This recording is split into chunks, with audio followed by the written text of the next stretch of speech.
Halo guys, balik lagi bersama gue. Di sini kita akan ngebahas tentang perjalanan kehidupan gue dari awal banget masuk SMA sampai sekarang. Karena udah 2 tahun lebih, bukan, 2020, 21, 22, 23. Udah 3 tahun lebih, gue udah gak bikin atau gak pernah sama sekali bikin podcast kayak gini. Terakhir tuh gue bikin podcast tentang kisah asmara, perasaan suka gue ke lawan jenis.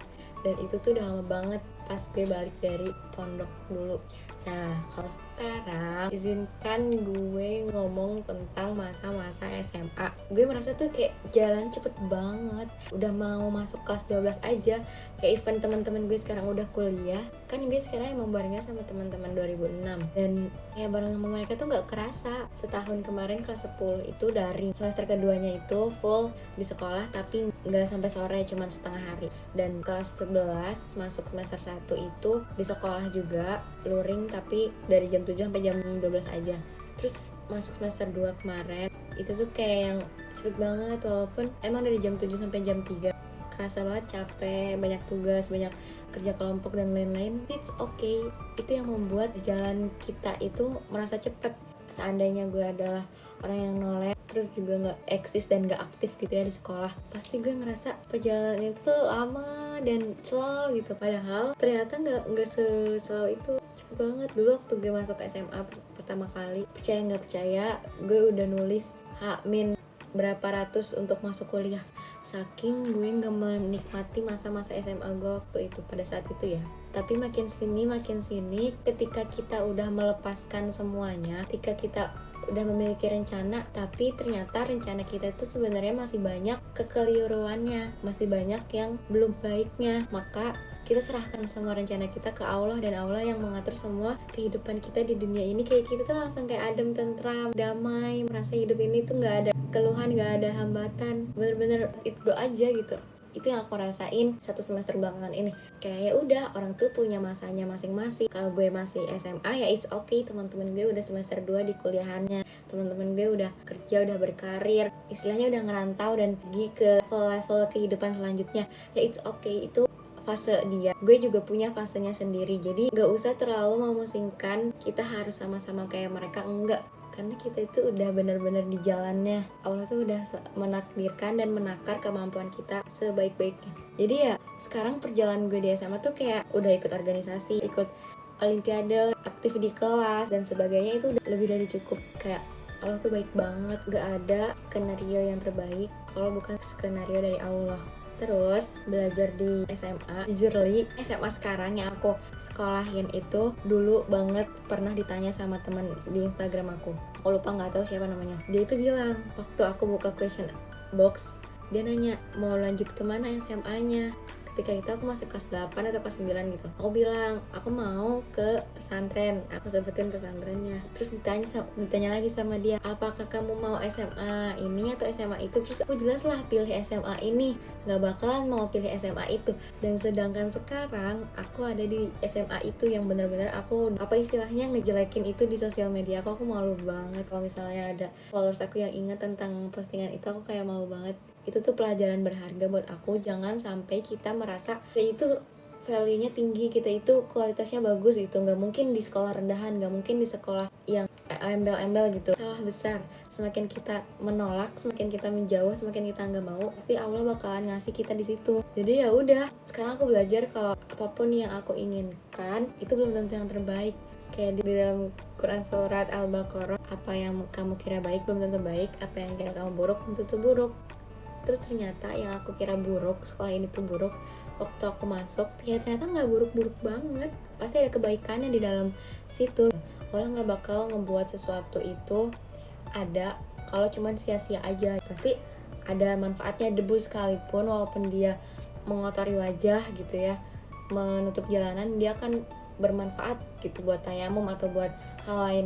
Pokoknya aku tuh belajar banyak banget di kehidupan SMA. Terus aku mikir kalau misalnya Allah masukin aku ke SMA pada usia aku sebenarnya, misal masuk SMA umur 15, lulus SMA umur 17, kayaknya aku bakalan ikut-ikut temen gitu, kayak labil, gak teguh pendirian, atau bahkan aku bisa saja sampai pacaran atau deket-deket sama lawan jenis gitu. Karena aku ngerasa ngeliat teman-temanku yang sekarang ini, mereka itu kebanyakan dominannya kayak gitu. Teman-teman yang ngomong A ikut A, yang tadinya dia punya pilihan B jadi pindah ke A. Pokoknya nggak kayak aku yang misalnya aku berbeda dari mereka karena jelas aku lebih tua 2 tahun dari mereka. Terus juga aku di situ kayak mungkin kalau aku di usia dia, aku jadi dia, aku bakal ngelakuin hal yang sama, ngikut-ngikutin temen, ngikut-ngikutin mayoritas yang ada di lingkungan itu. Jadi kenapa Allah masukin aku ke SMA? Ya karena aku udah lebih dewasa dan aku udah lebih tahu gitu mana yang buruk, mana yang baik, mana yang harus dicontoh, mana yang enggak. Jadi itulah manfaatnya gitu. Jadi aku tahu gitu. Coba aja kalau misalnya Allah masukin aku ke SMA dengan kondisi aku yang masih labil kayak gitu, bisa aja aku melalui hal-hal yang buruk yang aku nggak tahu apa itu. Jadi aku bersyukur banget aku masuk ke dunia SMA negeri ini di umur-umur yang aku udah ngerti gitu. Itu nggak boleh, ini nggak boleh kayak gitu. Terus ternyata benar kata orang, circle itu menunjukkan siapa kita. Dulu aku di SMP punya banyak circle OSIS, circle rohis, circle taekwondo, circle kelas, circle kakak kelas, circle adik-adik kelas, banyak deh. Terus makin kesini aku tuh ngerasa teman-teman aku tuh cuma dikit, bahkan organisasi atau ekskul pun nggak ada circle-nya, cuma teman-teman kelas doang, dan itu cuma 3 orang. Kayak yang masuk ke frekuensi kita makin dewasa tuh makin kecil lingkupnya. Kenapa? Karena kita itu makin dewasa makin idealis. Apa yang kita paham, pokoknya pemahaman kita tuh pasti bakalan berbeda sama orang-orang sekitar kita, dan itu aku ngerasain banget. Kayak aku ngerasa pengertian aku untuk hal-hal kayak gini itu nggak sesuai sama teman-temanku sekeliling. Jadi aku ngerasa untuk nggak terlalu berteman sama mereka gitu. Jadi aku cuman nganggap teman-teman deket itu adalah orang-orang yang sama frekuensi sama aku. Kita nggak masalah punya teman dikit, yang penting kita itu ngebuat hubungan ke mereka tapi nggak ngerusakin hubungan ke merekanya. Jadi perbanyak teman tapi jangan semua jadiin teman deket, itulah maksudnya. Satu lagi insight yang kalau misalnya ternyata semakin kita berjalan lambat itu bukan menunjukkan kita semakin buruk, karena semakin banyak hal yang bisa kita lihat di perjalanan lambat kita. Kayak misal kita ngendarain mobil di jalan tol, kalau kita ngebut kita pasti ngelihat pohon-pohon sekeliling cuman kayak selewat aja kan, bahkan kita nggak bisa nyebutin pohon apa yang kita lewatin barusan karena kita ngebut jalannya. Kalau di jalan tol kita jalannya lama gitu pelan-pelan, kita bisa pasti ngelihat pohon-pohon apa yang udah kita lewatin, kita udah bisa nyebutin satu-satu, bisa nyebutin ciri-cirinya. Sama kayak kehidupan, kalau kita ngejalaninnya pelan-pelan, kita juga pasti bakal dapetin banyak makna dan hikmah yang ada dalam kehidupan kita secara baik dan benar ngejelasinnya. Kalau kita ngejalannya cepet, pasti kitanya yang akan kecapean dan kita masih banyak gak ngertinya. Itu yang aku bilang, kalau ternyata perjalanan lambat itu gak selalu buruk guys. Boleh kok sekali-kali kita istirahat pelan-pelan, gak harus ngikutin kata orang ataupun pencapaian orang. Walaupun emang zaman sekarang itu banyak banget pencapaian yang sering kita lihat di media sosial, kayak ngerasa gak pantas, kayak ngerasa kita tuh bukan apa-apa, kayak ngerasa orang-orang hebat banget di luar sana. It's okay, kita itu punya waktunya masing-masing, punya waktunya sendiri-sendiri. Mungkin bukan sekarang, mungkin 2 tahun lagi, mungkin 5 tahun lagi. Yang penting kita gak nyerah, kita terus mau bertumbuh, kita mau terus mengasah keterampilan dan wawasan, dan kita konsisten sama apa yang kita tekuni sekarang. Insya Allah kita bakal jadi orang yang bermanfaat ke depannya, karena kita itu gak ada apa-apanya hidup di dunia kalau kita gak bisa ngasilin karya ataupun kebermanfaatan buat orang lain.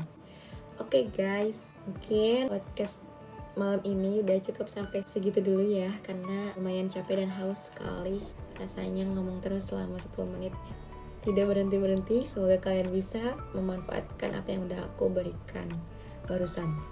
Bye bye.